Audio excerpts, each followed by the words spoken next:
किसी के मन की बातें पढ़ने के लिए आपको 3 तरीके पता होने चाहिए। यह तरीके सीखना बहुत महत्वपूर्ण है। इन तरीकों को सीखकर आप आसानी से समझ सकते हैं कि कोई कैसा सोच रहा है।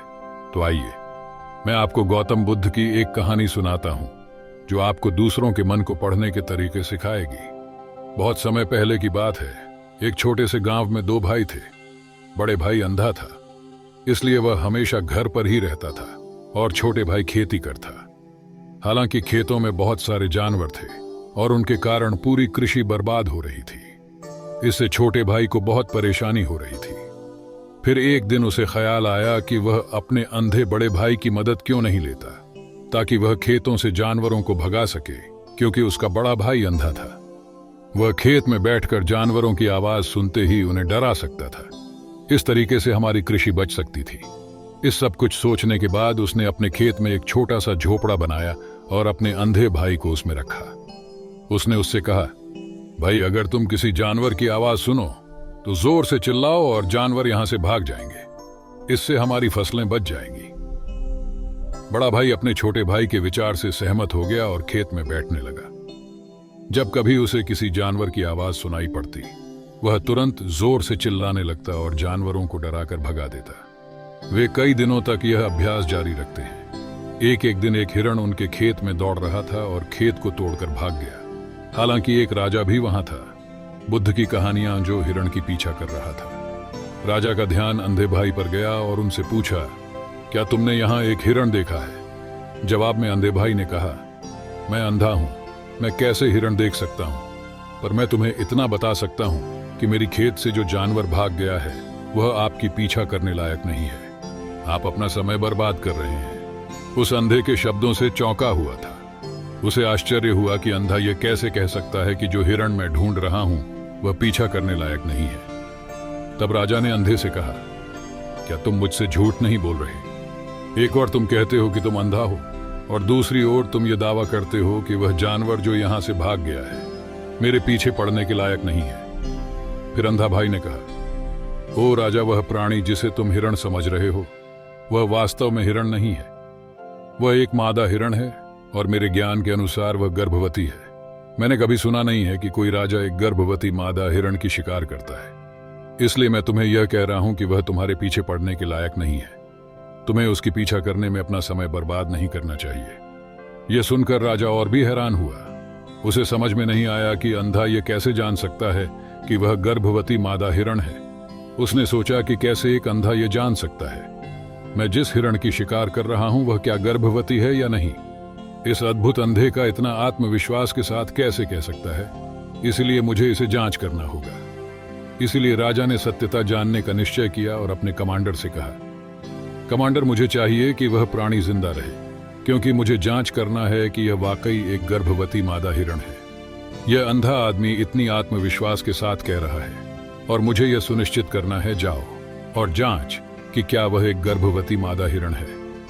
राजा के आदेश पर कमांडरों ने हिरण को पा करने के लिए चला गया। कुछ समय बाद जब वह लौटे तो राजा से कहा, राजा, यह अंधा आदमी पूरी तरह से सही कह रहा है। वह वाकई एक गर्भवती मादा हिरण है। इस सुनकर राजा हैरान हो गया। उसे समझ में नहीं आया कि यह अंधा आदमी कैसे जान सकता है कि वह गर्भवती मादा हिरण है। राजा के मन में कई सवाल उठे। आखिरकार राजा ने इस पर पूरी तरह से समझौता करने का निश्चय किया और अंधे से कहा, सुनो, मुझे यह नहीं पता कि तुम सचमुच अंधे हो या नहीं, लेकिन मैं तुमसे एक सवाल पूछने आया हूं। अंधे की परीक्षा क्या? तुम मेरे सवाल का सही जवाब दोगे? जवाब में अंधे ने कहा, राजा, आप मुझसे जो भी पूछना चाहेंगे मैं आपको सच्चाई से जवाब दूंगा। राजा ने कहा, देखो, एक और, तुम कहते हो कि तुम अंधे हो और दूसरी तरफ तुमने मुझे कहा कि मैं जिस जानवर की मैं पीछा कर रहा था तुम कहते हो कि वह गर्भवती मादा हिरण है, और साथ में तुम्हें यह भी पता लगाता है कि तुम्हारे खेतों में जानवर कब आते हैं और कब जाते हैं। तुमने यह सब कैसे अनुमान लगाया? तब अंधा आदमी ने समझाया, सर, जब आप उस मादा हिरण की पीछा कर रहे थे तो उसकी गति और दौड़ते हुए आवाज से ही मुझे पहले से ही समझ आ गया था कि यह हिरण है और मेरी खेत की बांध काफी छोटी थी। उसकी ऊंचाई ज्यादा नहीं थी।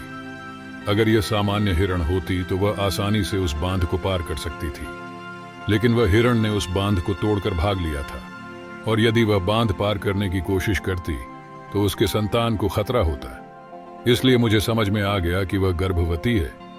इस व्याख्या को सुनकर राजा अंधे के विशेष ज्ञान और कौशल को देखकर चौंके हुए हैं। वह समझता है कि यह व्यक्ति अंधा होने के बावजूद अनोखी जानकारी और क्षमताओं से संपन्न है। राजा इसका लाभ उठाने का निश्चय करता है और अंधे से एक और सवाल पूछता है। राजा कहते हैं, तुम बुद्धिमान हो और तुम्हारी कई बातों की गहरी समझ लगती है। अपनों पर शक।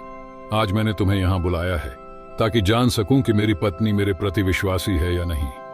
अंधा आदमी जवाब देता है, ओ राजा, ऐसा सवाल कैसा है?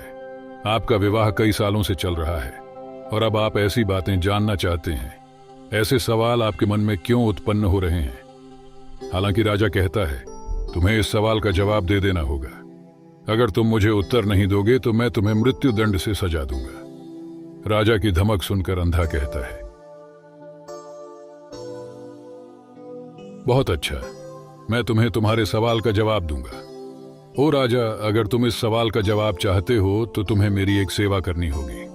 राजा पूछता है, मुझे बताओ, मुझे क्या करना होगा? व्यक्ति जवाब देता है, उसके लिए तुम्हें अपनी पत्नी को मेरे साथ एक कमरे में अकेले छोड़ देना होगा। यह सुनते ही पहले तो गुस्सा होता है, लेकिन कुछ समय सोचने के बाद वह उस व्यक्ति की बात मानता है और अपनी पत्नी को उसके साथ एक कमरे में भेजने का आदेश देता है।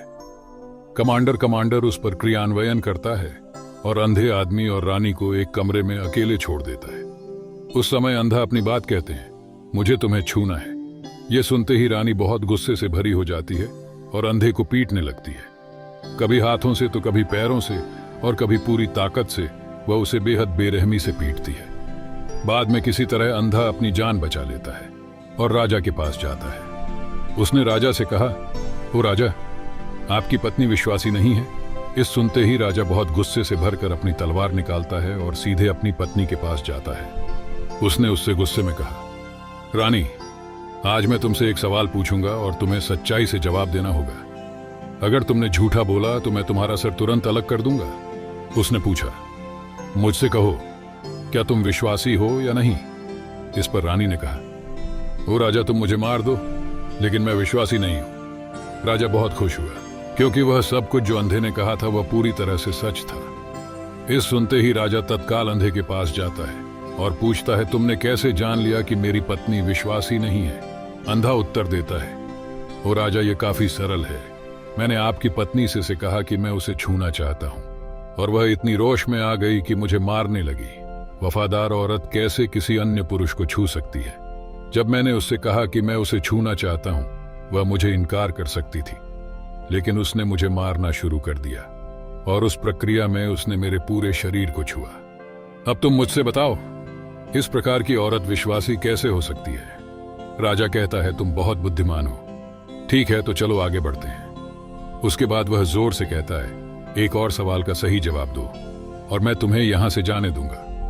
राजा फिर पूछता है, मुझे बताओ, क्या मैं सचमुच मेरे पिता का बेटा हूं या किसी और का? इस पर अंधा आदमी उत्तर देता है, ओ राजा, इससे तुम्हारा क्या लेना देना है, चाहे आपके माता पिता कौन हो। आप इस राज्य के राजा हो तो इस सवाल को छोड़ दो। लेकिन राजा जिद करता है, नहीं, मुझे इस सवाल का सटीक जवाब चाहिए, वरना यह सवाल मुझे हमेशा परेशान करेगा।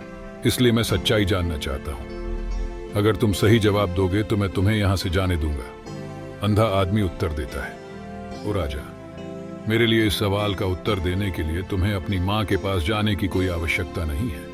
मैं अभी बता सकता हूं कि तुम किसके बच्चे हो, लेकिन उससे पहले मैं चाहता हूं कि तुम मुझसे वादा करो कि तुम मुझसे गुस्सा नहीं करोगे। राजा कहता है, हाँ, मैं वादा करता हूं कि मैं गुस्सा नहीं करूंगा। फिर आदमी जवाब देता है, ओ राजा, मैं तुम्हें बताने की आवश्यकता नहीं है कि तुम सचमुच अपने पिता के बच्चे हो।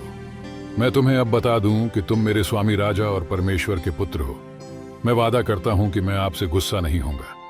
फिर अंधा राजा से कहता है, तुम सचमुच अपने पिता के बच्चे हो, लेकिन तुम एक कंजूस व्यापारी की छाया में भी हो।